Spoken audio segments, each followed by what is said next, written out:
Hi guys, I want to talk to you today a little bit about how to do sashing. Now, the first thing you want to do when you're laying out your quilt, getting ready to put it together, is to actually lay out the blocks, especially with this kind of quilt that is a sampler quilt. So I'm going to turn the camera around so you can see I have my quilt laid out. I already have the sashing cut, and I'll talk about that in a minute about how to cut it. But I laid it out several different ways, maybe half a dozen different ways, before I decided I was happy with it. And the one spot that's missing is the one I'm going to show you how to pin. But this is actually from Sister's Quilt. So if you notice, I kind of played around with how to do the sisters. So I have them in opposite corners and running from one section to the other, switching. These two are actually the same, but turned the other way because I only had 12 in this one. It was a little bit more limiting. Plus, you also want to look at your colors. So I had two strong green ones, two strong teal ones, a couple that were not really dominant anything, and then I think there was 6 strong purple ones. So I tried to spread the purple ones out, put the teals and the greens so they weren't right next to each other. So sometimes it gets a little tricky. That's where a design wall comes in really handy.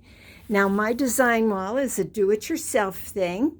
It's actually 2 sheets of styrofoam that you can get at Lowe's or Home Depot.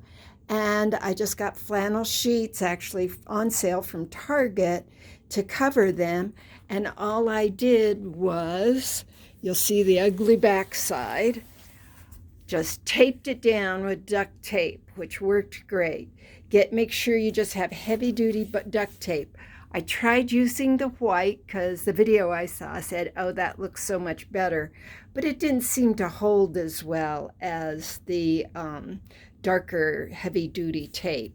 So what's worked well in my sewing studio for this is I have this storage area over here, and I can have the design wall right there, but move it out of the way when I need to get into that little room there.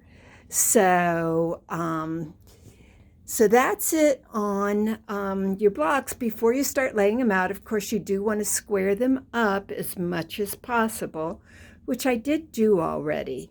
Now, the issue is these blocks that you're making are 12.5. Of course, the ones I made here are the 9.5 ones, but for some reason, mine came out between 9.5 and 9.25, which surprised me because I do a very scant seam allowance. So you do need to measure your sides to make sure that you're getting it lined up so that you know how big they all are and get them squared up as well as possible. Now, some of them, like this particular block, is easy to square up because there's no intersections at this point. But for something like this, that there's an intersection here that you need to think about, that you do not ever want to trim that up so that it's much less than 1/4. It can be a tiny bit less, and sometimes they are a tiny bit less without even trimming it, but you want to try to be as careful as possible to keep those points there, because that's part of the fun of quilting, is trying to keep all your points visible as much as possible. Now, this one I already sewed the sashing onto it, and you can see there's no big deal with that. With this one, there's one point to worry about. Came out pretty well. I'm happy with it. On this one, there were 2.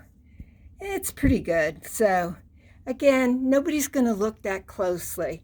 This one was off just the tiniest bit. And you know what? I'm not going to worry about it. It'll be fine. Once it's quilted, nobody will ever notice. So those are the kind of things you want to look for. Now I'm going to switch over to the cutting table. So I'm going to pause for a minute and move over there.